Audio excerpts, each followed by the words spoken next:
So I noticed a lot of times that people who want to try to hose blue decks do so in very particular ways in this format. One of them is Gadok Teague, and one of them is Thalia, Garden of Thraben. I don't... I struggle against these types of cards a lot of times when I'm playing, like, creatureless decks, of course, because they're targeting, my weakness, I suppose, or my strength. Normally, not having creatures becomes a weakness. But playing Edric, cards like this, for the most part, I can just shrug off. So anyway, I have a hand here, and I decide to mulligan. It's not acceptable to me. The only way this hand is good is if I know he has a turn 2 Soul Ring. Small chance of that. So, I mulligan into this hand. This has got lots of mana that'll offset Thalia, and it looks like a keeper to me, even though Trastodon is probably not coming down for a while, if at all, and Sylvan's going to be a turn late. It is okay. Anyway, as far as what I was saying originally, it's one of the things I really like about playing aggro control. Since I've made creatures so doggone good anyway, and most creatures act as spells, this is basically a Thorn of Amethyst plus, a 2/1 First Striker. I don't know. In a sense, they've made creatures almost too good, almost too compelling. But anyway, it is an advantage to playing decks like this over playing the more creatureless decks like, the creatureless Sliver Queen Control, or even, in my opinion, Nin. So, probably the best creatureless deck, possibly a contender for one of the best decks of all. Tezzeret, or not Tezzeret, excuse me. God, what is it? The 4-mana commander who searches for enchantments. Zur. He is usually a creatureless deck as well. Anyway, this guy's got a bunch of hosers. So he leads off with Thalia, follows up with Grand Abolisher, shutting off all of my counter spells. Oh no. I play Dryad Arbor there because on the next turn I want to have the option of tapping the Arbor for mana, tapping the Forest for mana, untapping the Arbor by picking up the Forest, and tapping the Forest for mana again. In case you were wondering. And I'm done musing. I also have the option now to block anything with Arbor and pick it up with Ranger. Not a good play on turn 2, but later in the game, perhaps.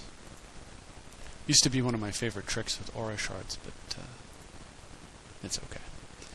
Obviously, don't have that in Edric. So I draw, of course, a counter spell right on time. So you drew Grand Abolisher, but whatever. My game plan is actually creatures, so I just throw down Edric and say go. Can't swing into that with Quarian.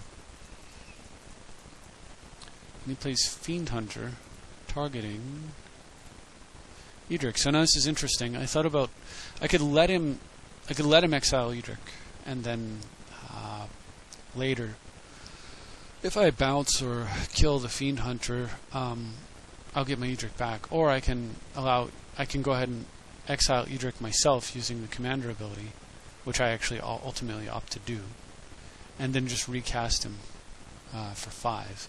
But I don't want to give my opponent too many of those freebies on Edric. I mean, a 7-mana Edric's a lot.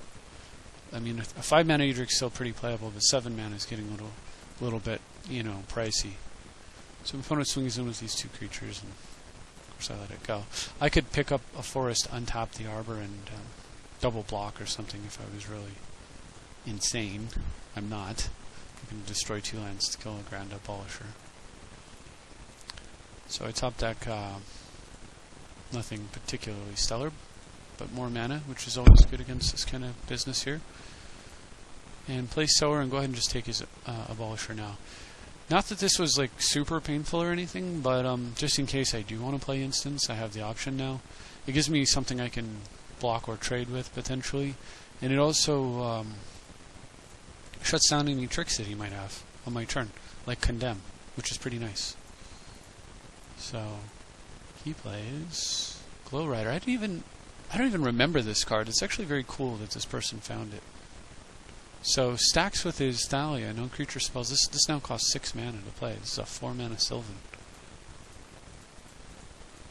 And he swings in with Thalia. And I actually just thought about picking a land up and just trading off his Abolisher before he can do anything with Sower. But Figured I'd let it go because what I could do is play a land next turn, tap for 5, cast Edric, hit him with Sower and draw a card, and that seemed like a better line of play. And also the Abolisher has the possibility to trade with Glowrider. It also holds off the Fiend Hunter, so it'll do some work for me provided he doesn't kill Sower. But look at this top deck.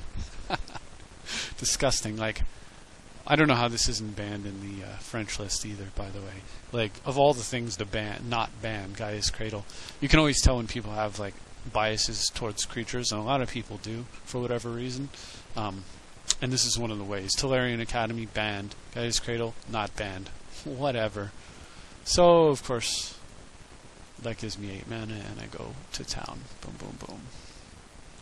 So many of my Edric games just end with Terastodon. One way or another, he comes down, he shows up, and then this happens.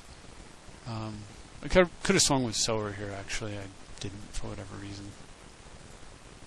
But look at this. Now he cannot even, like, plow or kill Sower, because it's going to take him 3 mana to do so. So he's just, like, way, way, way behind. He can draw a Mana Crypt or Soul Ring, and he can't cast them. I don't even know if he's running him in a deck like that, but how awful. Not only that, but he just didn't draw land at all. He didn't have any land at all, so I bet you can imagine how this is going to end.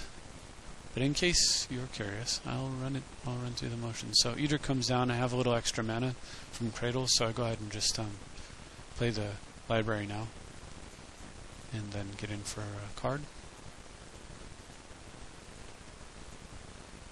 And now that Abolisher is dealt with and I'm ramped up to high heaven, these cards are actually irrelevant.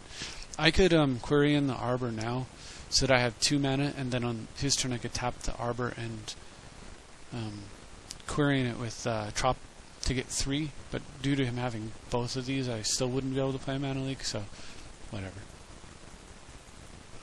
It doesn't matter, but I like to keep things like that in mind, just in case, like, the other tricks with querying involve, you know, like smashing with a Terastodon, then surprise, blocker, you know. People miss things on the board sometimes, and it's nice to be able to just take advantage of that. At any rate, it doesn't matter. He gives up. And for the interested, here is the current version of the deck. I'm very satisfied with it for the most part. I would like an Arrayo. I actually ran out of tickets, so I don't have an Arrayo yet. But then again, I'm not entirely certain how it would fit in here. This deck doesn't play quite like a typical Edric deck. It should be in here. I mean, it should, but where it would go, like what I would cut, I'm not entirely sure. So any suggestions would be welcome. I hope you enjoyed the game. That's Edric dealing with hosers. And I look forward to seeing you next time. Thank you.